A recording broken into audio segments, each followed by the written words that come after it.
بسم اللہ الرحمن الرحیم۔ السلام علیکم ورحمۃ اللہ وبرکاتہ۔ پیاری اسلامی بہنوں، آج کے ہمارے سبق کا عنوان ہے کہ شعبان کی 27ویں رات کو میاں بیوی کا ایک ساتھ سونا کیوں ضروری ہے۔ 27 شعبان کی رات کوئی عام رات نہیں، بلکہ یہ وہ مبارک رات ہے جس میں آسمانوں کے دروازے کھول دیے جاتے ہیں، فرشتے زمین پر نازل ہوتے ہیں اور انسانوں کے مقدر لکھے جاتے ہیں۔ لیکن افسوس، بہت سی عورتیں اس رات کی حقیقت سے بے خبر ہیں۔ وہ نہیں جانتی کہ اگر وہ اس رات اپنے شوہر سے دور رہتی ہیں تو ان پر کون سا عذاب نازل ہو سکتا ہے۔ میری اسلامی بہنوں، کیا آپ جانتی ہیں کہ جو عورت اس رات اپنے شوہر کو نظر انداز کرتی ہے، اپنے شوہر کے ساتھ نہیں سوتی، اس کے نصیب میں کون سی محرومیاں لکھی جا سکتی ہیں؟ کیا آپ نے کبھی غور کیا ہے کہ اس ایک رات کی لاپرواہی کس طرح آپ کی پوری زندگی پر اثر ڈال سکتی ہے؟ کیا آپ نے کبھی سوچا ہے کہ اگر اس رات آپ نے غفلت برتی تو آپ کی تقدیر میں کیا لکھا جائے گا؟ یہ وہ رات ہے جس میں نافرمانوں کے لیے عذاب کے فیصلے ہوتے ہیں اور فرما برداروں کے لیے رحمتوں کے دروازے کھول دیے جاتے ہیں۔ لیکن بہت سی بہنیں اس رات کو معمولی سمجھ کر اپنے ہی ہاتھوں اپنے گھر کی برکت ختم کر دیتی ہیں۔ آج ہم اسی بارے میں بات کریں گے کہ اگر کوئی عورت اپنے شوہر کے ساتھ 27ویں رات کو نہیں سوتی تو اس پر کون سا عذاب آ سکتا ہے اور اللہ کا کیا فرمان ہے۔ اگر آپ بھی حقیقت جاننا چاہتی ہیں، اگر آپ بھی جاننا چاہتی ہیں کہ کہیں آپ سے کوئی غلطی تو نہیں ہو رہی، تو خدارا اس بیان کو آخر تک ضرور سنیں، کیونکہ آج جو باتیں آپ سننے جا رہی ہیں وہ آپ کی پوری زندگی کو بدل سکتی ہیں۔ شعبان وہ مبارک مہینہ ہے جسے رمضان کی تیاری کے لیے چنا گیا ہے، اور یہی وہ وقت ہے جب اللہ تعالیٰ اپنے بندوں کے لیے رحمت کے دروازے کھول دیتا ہے۔ میرے کریم نبی نے فرمایا کہ شعبان میرا مہینہ ہے اور رمضان اللہ کا مہینہ ہے، یعنی یہ وہ وقت ہے جب نبی کے چاہنے والوں کو اپنی روحانی حالت سنوارنے اور نیکیوں میں سبقت لے جانے کا موقع دیا جاتا ہے۔ اس مہینے میں انسانوں کے اعمال آسمانوں پر پیش کیے جاتے ہیں اور اللہ تعالیٰ بخشش کے فیصلے فرماتا ہے، مگر افسوس بہت سے لوگ جو ہیں اس عظیم مہینے کو عام مہینوں کی طرح گزار دیتے ہیں۔ راتوں کو جاگ کر توبہ کرنے والوں کی دعائیں قبول ہوتی ہیں، یہ وہ وقت ہے، اور دن میں روزہ رکھنے والوں پر اللہ کی خاص رحمت نازل ہوتی ہے۔ اس مبارک مہینے کے صدقے بے اولادوں کو اولاد سے نواز دیا جاتا ہے، غریبوں کی غربت ختم ہو جاتی ہے، مسکینوں کو سہارا ملتا ہے اور پریشانیوں میں ڈوبے لوگوں کا سکون نصیب ہو جاتا ہے۔ میرے کریم نبی نے فرمایا کہ میں شعبان میں اس لیے روزہ رکھتا ہوں کہ میرے اعمال اللہ کے حضور پیش کیے جاتے ہیں، اور میں چاہتا ہوں کہ میرا نامہ اعمال روزے کی حالت میں بلند ہو۔ سوچنے کی بات ہے کہ اگر یہ مہینہ میرے کریم نبی کے لیے اتنی زیادہ اہمیت رکھتا تھا تو امت کو اسے معمولی کیسے سمجھنا چاہیے۔ یہ وہ مبارک دن ہے جب اللہ سے معافی مانگنے والوں کو معاف کر دیا جاتا ہے۔ کون سا دن؟ 27 شعبان کا دن، اور بے فکر رہنے والے اپنے ہی غفلت کے سبب رحمت سے دور ہو جاتے ہیں۔ یہی وہ وقت ہے جب نیکیاں لکھی جا رہی ہوتی ہیں اور بد نصیب لوگ بے خبری میں گناہوں میں ڈوبے رہتے ہیں، غفلت کی نیند سوئے رہتے ہیں۔ یہی وہ مہینہ ہے جس میں اللہ تعالیٰ اپنے بندوں کو ایک اور موقع دیتا ہے کہ وہ اپنے گناہوں سے توبہ کر کے اپنی بخشش کا انتظام کر لیں، مگر افسوس کتنے ہی لوگ اس موقع کو ضائع کر دیتے ہیں اور اپنی ہی محرومی کا سامان کر لیتے ہیں۔ میرے کریم نبی نے فرمایا کہ جب شعبان کا مہینہ آتا ہے تو اللہ تعالیٰ آسمان کے 7 دروازے کھول دیتا ہے اور لوگوں کی بخشش فرماتا ہے، مگر ان لوگوں کو ہرگز نہیں بخشا جاتا جو کینہ رکھنے والے ہیں، رشتے ناطے توڑنے والے، والدین کے نافرمان یا پھر تکبر کرنے والے ہوں۔ یہ وہ وقت ہوتا ہے جب نیکیوں کی طلب رکھنے والوں کے لیے جنت کے دروازے کھول دیے جاتے ہیں، لیکن جو لوگ دنیا کی مستی میں گم رہتے ہیں وہ غفلت کے اندھیروں میں ہی بھٹکتے رہ جاتے ہیں۔ اس مہینے کی سب سے خاص رات 15 شعبان کی رات ہے، جسے شب برات کہا جاتا ہے، مگر 27 شعبان کی رات کو بھی ایک خاص مقام حاصل ہے، کیونکہ اسی مہینے میں کچھ ایسے واقعات پیش آئے جو امت کے لیے بے شمار ہدایت اور سبق لے کر آئے۔ میرے کریم نبی نے فرمایا کہ شعبان کا مہینہ رمضان کی تیاری کا مہینہ ہے، اور جو شخص اس مہینے میں عبادت کرتا ہے وہ رمضان کی برکتوں کے لیے خود کو تیار کر لیتا ہے۔ اس مہینے میں روزہ رکھنا، صدقہ دینا، نوافل ادا کرنا اور خاص طور پر اللہ سے اپنے گناہوں کی معافی مانگنا بہت زیادہ پسندیدہ عمل ہے، لیکن ایک افسوسناک حقیقت یہ بھی ہے کہ بہت سی عورتیں اور مرد اس مہینے کو غفلت میں گزار دیتے ہیں۔ وہ سوچتے ہیں کہ صرف رمضان کی عبادت کافی ہوتی ہے، حالانکہ اگر وہ شعبان کی راتوں کو عبادت میں گزاریں تو بھی ان کے دل رمضان کی عبادت جیسی لذت کو محسوس کریں گے۔ میرے نبی نے فرمایا کہ جو شخص چاہتا ہے کہ رمضان میں اس کے تمام گناہ معاف ہو جائیں، اسے چاہیے کہ وہ پہلے ہی خود کو عبادت کا عادی بنا لے، مطلب شعبان کے مہینے میں خود کو عبادت کا عادی کر لے۔ مگر جو لوگ شعبان کو ضائع کر دیتے ہیں وہ رمضان کی روحانی طاقت سے بھی محروم رہ جاتے ہیں۔ یہ مہینہ ہمیں سکھاتا ہے کہ اللہ سے رجوع کرنے میں دیر نہ کی جائے، کیونکہ بخشش کے دروازے ہمیشہ کھلے نہیں رہتے۔ اس مہینے میں اعمال لکھے جاتے ہیں، تقدیریں طے کی جاتی ہیں، اور جو لوگ اللہ کی طرف پلٹ آتے ہیں ان کے لیے رحمت کے فیصلے کیے جاتے ہیں، مگر جو لوگ اپنی نافرمانیوں پر ڈٹے رہتے ہیں وہ خود کو ہلاکت کے دہانے پر لے آتے ہیں۔ یہی وجہ ہے کہ جو عورتیں یا مرد اس مہینے کی خاص راتوں میں عبادت کے بجائے اپنی دنیاوی مشغولیات میں گم رہتے ہیں وہ اپنی نیکی اور برکت کو اپنے ہی ہاتھوں ضائع کر دیتے ہیں۔ یہ وہ مہینہ ہے جس میں اللہ تعالیٰ بندوں کے لیے رحمتوں کے دروازے کھول دیتا ہے، لیکن افسوس کچھ عورتیں اپنی ہی قسمت کے دروازے بند کر دیتی ہیں۔ کیا آپ نے کبھی سوچا ہے کہ وہ عورت جو اپنے شوہر کی نافرمانی کرتی ہے، جو اس کے حقوق کو نظر انداز کرتی ہے، وہ اپنے نصیب میں کیا لکھوا رہی ہوتی ہے؟ کیا آپ جانتی ہیں کہ اگر کوئی عورت اپنے شوہر کے حقوق ادا نہیں کرتی، خاص طور پر وہ عورت جو 27 شعبان کی مقدس رات کو اپنے شوہر کے قریب نہیں جاتی، تو اس کے لیے اللہ کے عرش سے کیسا فیصلہ صادر ہوتا ہے؟ میرے کریم نبی نے فرمایا کہ جب کوئی عورت اپنے شوہر کا حق ادا نہیں کرتی تو آسمانوں پر اس کے خلاف فیصلے لکھ دیے جاتے ہیں اور فرشتے اس پر لعنت بھیجتے ہیں، یہاں تک کہ وہ پلٹ کر اپنے شوہر کا حق ادا نہ کر لے۔ سوچئے اگر فرشتے کسی پر لعنت بھیج دیں تو اس کا کیا انجام ہو سکتا ہے؟ کیا آپ تصور کر سکتی ہیں کہ وہ عورت جو رات بھر اپنے شوہر سے منہ موڑ کر سوتی ہے اس پر کیسا عذاب اتر سکتا ہے؟ یہ دنیا میں رہتے ہوئے شاید کسی کو نظر نہ آئے، مگر آخرت میں جب حساب ہوگا، جب نامہ اعمال کھولا جائے گا، تب پتہ چلے گا کہ وہ ایک رات کی نافرمانی کس قدر بھاری پڑ گئی۔ کتنی ہی عورتیں ہیں جو دنیا میں خود کو محفوظ سمجھتی ہیں، مگر قبر میں انہیں وہ عذاب دیکھنا پڑے گا جس کا انہوں نے کبھی سوچا بھی نہیں ہوگا۔ کیا آپ نے کبھی سنا ہے کہ ایسی عورتوں کے لیے قبر میں سانپ اور بچھو چھوڑ دیے جاتے ہیں کہ وہ عورت اپنے شوہر کو چھوڑ کر سوئی، اس کی قبر میں آگ کے شعلے بھڑکیں گے اور وہ چیخے گی، مگر اس کی فریاد سننے والا کوئی نہیں ہوگا۔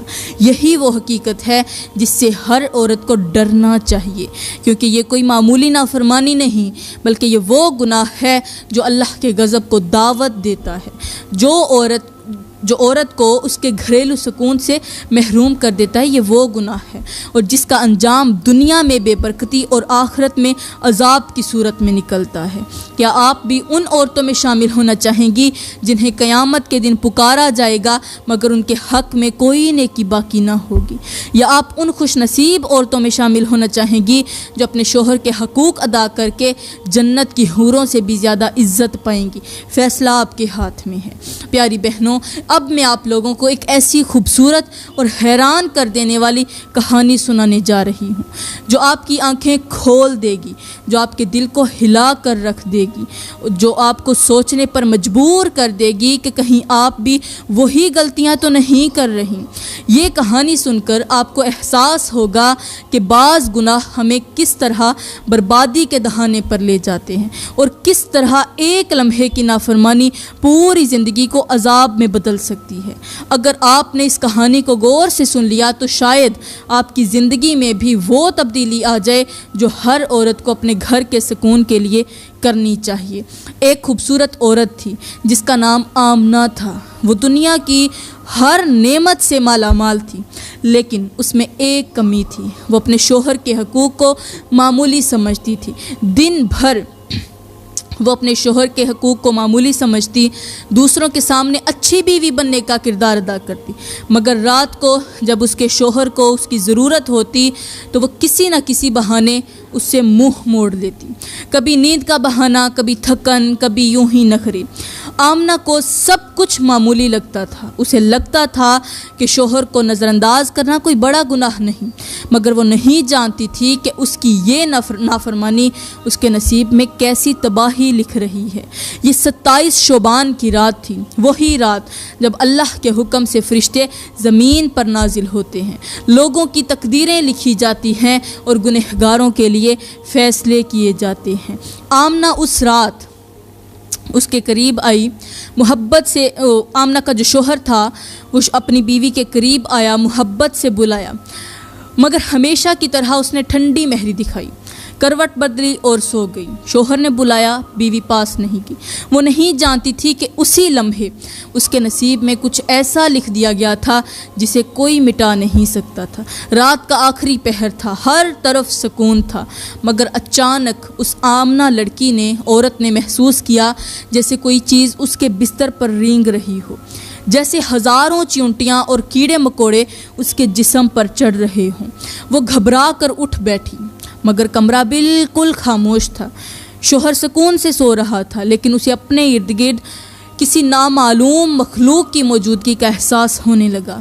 اس نے پانی پینے کے لیے ہاتھ بڑھایا، مگر جیسے ہی اس کا ہاتھ پانی کے گلاس تک پہنچا، اچانک پورا کمرہ تاریکی میں ڈوب گیا۔ گھبراہٹ کے مارے اس نے چیخنے کی کوشش کی، مگر زبان جیسے بند ہو گئی۔ اچانک اسے لگا جیسے کوئی بھاری چیز اس کے سینے پر چڑھ گئی ہو۔ سانس رکنے لگا، دل زور زور سے دھڑکنے لگا۔ اس کے کانوں میں ایک خوفناک سرگوشی گونجی، یہ وہی سزا ہے جو ان عورتوں کے لیے لکھی گئی ہے جو اپنے شوہر کی نافرمانی کرتی ہیں۔ اس کا جسم پسینے سے شرابور ہو چکا تھا۔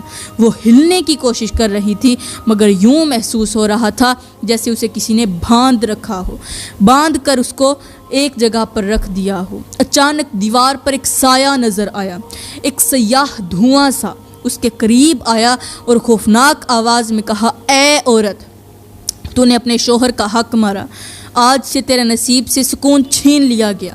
آمنہ پوری طاقت سے چلانے کی کوشش کرنے لگی، مگر کوئی آواز نہ نکلی۔ وہ خوف سے کانپنے لگی۔ اسے لگا جیسے کوئی نامعلوم قوت اسے کھینچ رہی ہو، جیسے اس کی روح اس کے جسم سے باہر نکل رہی ہو۔ اچانک ہی روشنی واپس آ گئی اور وہ ہڑبڑا کر اٹھ بیٹھی۔ سانس پھولی ہوئی تھی، دل زور زور سے دھڑک رہا تھا، ہاتھ پاؤں کانپ رہے تھے۔ شوہر نے حیرانی سے پوچھا، کیا ہوا؟ مگر وہ کچھ نہ بول سکی، بس پھٹی پھٹی آنکھوں سے کمرے کو دیکھنے لگی، مگر اس کی نظریں جس چیز پر جا کر رکیں وہ دیکھ کر اس کی روح کانپ گئی۔ کمرے کی دیوار پر کالے رنگ کے نشان بنے ہوئے تھے، جیسے کسی نے اپنے ناخن دیوار میں گاڑ کر کھینچ دیے ہوں۔ اسے اس وقت احساس ہوا کہ جو خواب اس نے دیکھا تھا وہ کوئی عام خواب نہیں تھا، بلکہ وہ ایک وارننگ تھی۔ اسے یاد آیا کہ میرے کریم نبی نے فرمایا تھا جب کوئی عورت اپنے شوہر کا حق ادا نہیں کرتی تو اللہ کی لعنت اس پر برستی رہتی ہے اور وہ عورت کبھی سکون نہیں پا سکتی۔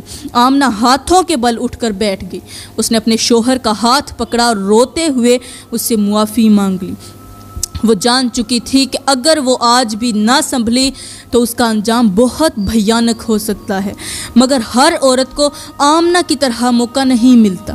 کتنی ہی عورتیں ایسی ہیں جو اپنی ضد، انا اور غفلت میں اپنے ہی ہاتھوں اپنے نصیب کی خوشیاں برباد کر دیتی ہیں۔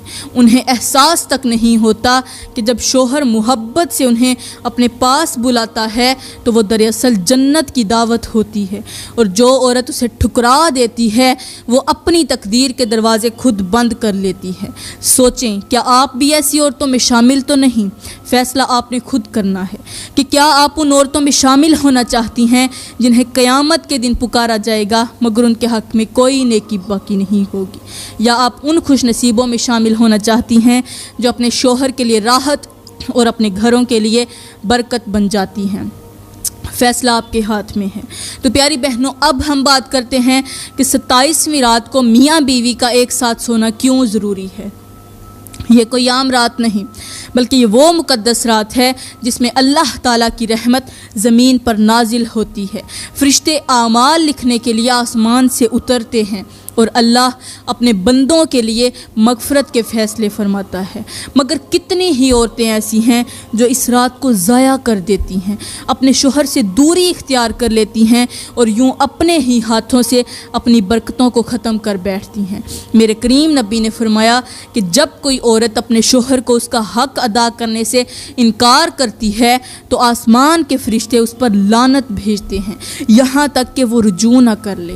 سوچنے کی بات یہ ہے کہ اگر ایک عام رات میں شوہر کے حق سے انکار کرنا اتنا بڑا گناہ ہے تو پھر وہ رات جس میں تقدیر لکھی جا رہی ہو، جو شب معراج کی یادگار ہو، اس رات نافرمانی کرنا کتنا بڑا نقصان ہو سکتا ہے۔ یہی وہ وقت ہے جب اللہ تعالیٰ اپنے خاص بندوں کے لیے فیصلے کرتا ہے کہ انہیں آنے والے سال میں کیا عطا کرنا ہے۔ اگر کوئی عورت اس رات اپنے شوہر کے ساتھ محبت اور خوشی کے ساتھ گزارتی ہے تو اللہ اس کے لیے رحمت کے دروازے کھول دیتا ہے، اس کے گھر میں برکت ڈال دیتا ہے اور اس کی آنے والی زندگی کو آسانیوں سے بھر دیتا ہے۔ مگر جو عورت اس رات اپنے شوہر کو نظر انداز کرتی ہے، اس پر زمین و آسمان کے فرشتے لعنت بھیجتے ہیں اور اس کا رزق تنگ کر دیا جاتا ہے۔ یہ رات صرف بخشش کی نہیں بلکہ اللہ کی محبت سمیٹنے کا بھی ایک سنہری موقع ہے۔ کیا آپ نے کبھی غور کیا ہے کہ شب معراج میں کیا ہوا تھا؟ اسی رات میرے کریم نبی کو معراج پر بلایا گیا، اسی رات آسمانوں کے دروازے کھولے گئے اور اسی رات اللہ تعالیٰ نے اپنی بے شمار نعمتوں کا وعدہ فرمایا۔ جب اللہ اس رات اپنے محبوب نبی کو اپنا قرب عطا کر سکتا ہے تو کیا وہ بندوں کے تعلقات میں بھی برکت نہیں ڈالے گا؟ یہ رات دراصل محبت کی رات ہے، یہ بخشش کی رات ہے اور شوہر اور بیوی کے درمیان محبت بڑھانے کی رات ہے۔ اگر کوئی عورت یہ سوچ کر اپنے شوہر سے دوری اختیار کرتی ہے کہ یہ کوئی بڑی بات نہیں تو وہ بڑی غلطی کرتی ہے، وہ بڑا گناہ کرتی ہے۔ وہ نہیں جانتی کہ شاید وہ اس رات کو ضائع کر کے اپنی آنے والی زندگی کی برکتوں سے خود کو محروم کر رہی ہو، اپنی آنے والی زندگی کے لیے خود ہی مشکلات لکھوا رہی ہو۔ اللہ کے فیصلے اس رات میں ہوتے ہیں اور جو عورت اپنے شوہر کے ساتھ محبت سے یہ رات گزارتی ہے، اللہ اسے خوشحال زندگی عطا کرتا ہے، اس کے گھر میں سکون پیدا کرتا ہے اور اس کی دعاؤں کو قبول فرما لیتا ہے۔ مگر جو عورت اپنی ضد، اپنی انا اور بے حسی کی وجہ سے اس مبارک رات کو ضائع کر دیتی ہے، وہ نہ صرف اپنی دنیا کی برکت کھو دیتی ہے بلکہ آخرت میں بھی خود کو بڑی مشکل میں ڈال لیتی ہے۔ میرے کریم نبی نے فرمایا کہ جب کوئی عورت اپنے شوہر کو چھوڑ کر